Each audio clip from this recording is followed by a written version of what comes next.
America आणि इस्रायलचा इराणवर हल्ला, तेहरानमध्ये स्फोटांचे आवाज, इस्रायलची राजधानी तेल अवीव एअरपोर्टवर अलर्ट जारी. अफगाणिस्तान पाकिस्तानमध्ये तणाव वाढला, अफगाणिस्ताननं पाकिस्तानचं एक फायटर जेट पाडलं, फायटर जेटचा पायलट जिवंत पकडल्याचा दावा.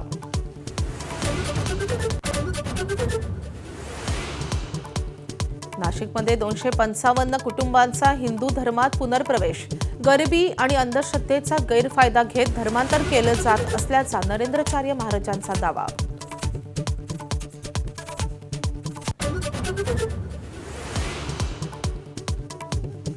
शिखर बँक घोटाळा प्रकरणी कोर्टानं स्वीकारला क्लोजर रिपोर्ट, कोणताही दंडनीय गुन्हा सिद्ध होत नसल्याचं कोर्टाकडून नमूद, अण्णा हजारेंसह इतरांच्या याचिकाही फेटाळल्या.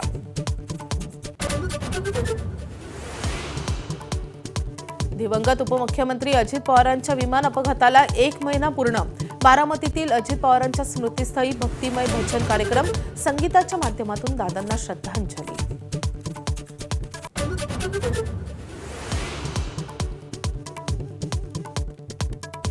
अजित पवारांच्या विमान अपघात प्रकरणातील प्राथमिक तपास अहवाल आज प्रसिद्ध होण्याची शक्यता, अहवालातून अपघाताचं नेमकं कारण समोर येणार.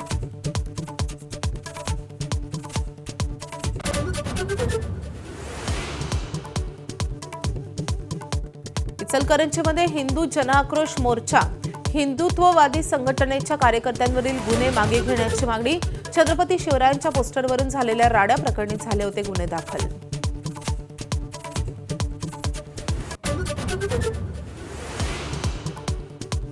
चेंबूरमध्ये इमारतीच्या 6व्या मजल्यावरून 6 कामगार पडले, एकाचा मृत्यू, विटांचं काम करताना कामगारांची सेफ्टी किट न वापरल्याची माहिती.